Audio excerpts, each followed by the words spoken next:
Water from Your Eyes, Everyone's Crushed, album review, let's chat about it. Hey friends, what's going on? John here from What's Spinning, here tonight to chat about his latest album, their fourth album, I believe, from Water From Your Eyes. Rachel Brown, Nate Amos, Water From Your Eyes are a indie pop act, or God knows what you would even call them anymore, but they've been at it for a while now, and to be perfectly honest, I was not aware of their music until maybe a few months ago. But their Long Days, No Dreams album, their debut, I dove into this thing and I absolutely loved it from the word go. This was a very free-spirited, fun indie pop album that was just full of life and, more importantly, full of risks. Yeah, it was really fun and ridiculously catchy, but I saluted their fearlessness because they tried a whole lot on this album and a lot of it came out great. And to be honest, I thought that this was going to be the sound that they stuck with, their signature sound. Well,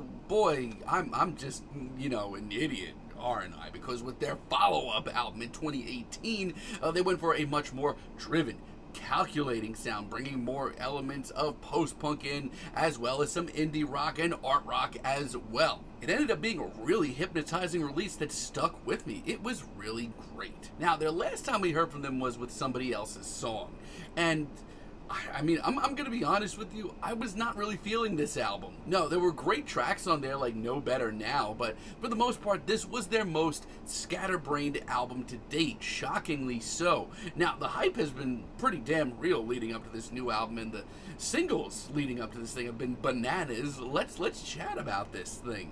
I'm not going to sugarcoat. This album is one of the most bonkers and wildest trips you're going to hear all year, and there's a lot to really enjoy on this album. Take, for example, Barley. Yeah, this is nothing short of a ripper. I love this track. I love the agitated, constantly shifting riff, the bizarre sound effects, the production, which is easily one of the best things about this album. Yeah, this is a really freakish jam, but a jam nonetheless, and one that's a lot of fun. It's also a mission statement. They just really lock in on this groove and throw everything at you. It's mesmerizing, it's hypnotic, it's tremendously produced. It's a wild ride of a tune that demands a lot of replay value and you're not going to want to take a look away from. It is some heady shit though, you have been warned. Out there, on the other hand, I don't know what this track is, but I'm obsessed with it. I mean, we practically get a nu metal bass bumping around this track and some synths that sound taken directly from an unreleased N64 game. It is freakish and artsy and really gritty at the same time. It's noisy and it's chaotic, but it doesn't stray away from being fun. There's some really slick grooves on this track as well. I don't know, man. This may just be me, but I think this is by far the most interesting deep cut here. With Open, I continue to have to absolutely praise the hell out of this production.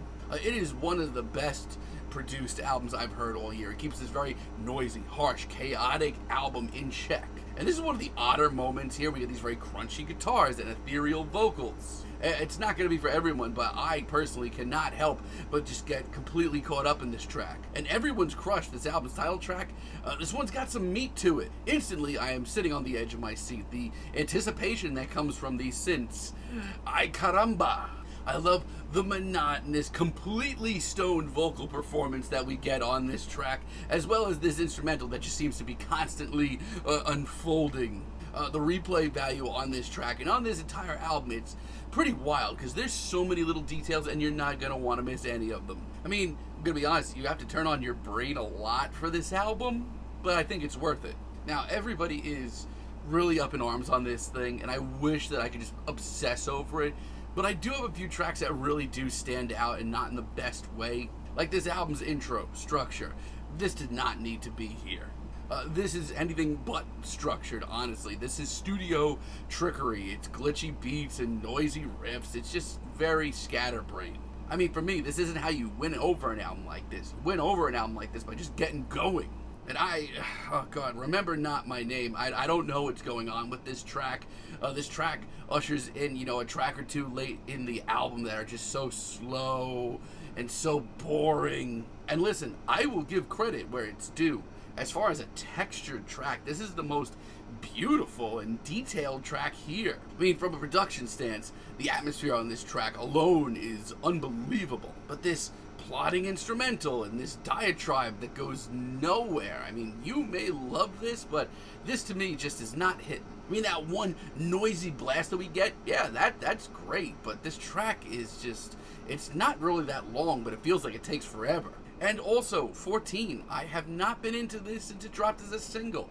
And once again, I commend the production and the atmosphere. It is immaculate, but everything else on this track, don't know, man. I don't know.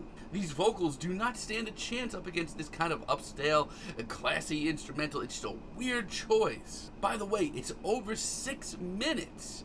No, thank you. But still, I mean, this is a very entertaining album. I mean, yeah, I'm not as gaga over it as a lot of others, but still, good luck, sitting in one place while you're listening to this album. True Life is the most post-punk and art punk inspired track here by far. I mean, that jittery riff is spicy. I dare you to keep track of the percussion on this track because I cannot for the life of me, and this spoken word, intense verse would make the boys and girls in dry cleaning blush. It is the bulkiest track here. What a trip. I love it, and Buy My Product as a finale absolutely rips. This rough and tumble, heavy bass-inspired instrumental sounds like something out of the Sleaford Mods catalog. And what follows is amazing. Intense vocals, weirdo string samples. It has seemingly infinite layers, and it just makes me hungry for more. I can't wait to see what the band does next. I mean, yeah, people are ranting and raving about this album right now, and you know what? I do get the hype, because the material here is great, but man, some of those late album slow burners and this album's scatterbrained intro just really take me out of the groove of, the bigger picture of this album, and I hate to be like that, but yeah, it's where I'm at right now. But still, they have a hell of a sound. This is probably one of their best recorded albums from start to finish, and the production is absolutely incredible here. Give this thing a shot. I'm feeling a decent 7 on this album, but let me know what you all think down below. If you liked the video, be sure to give us a like, give us a subscribe, and let me know down below what you would like for me to chat about in the future. And until next time, have a great day, friends.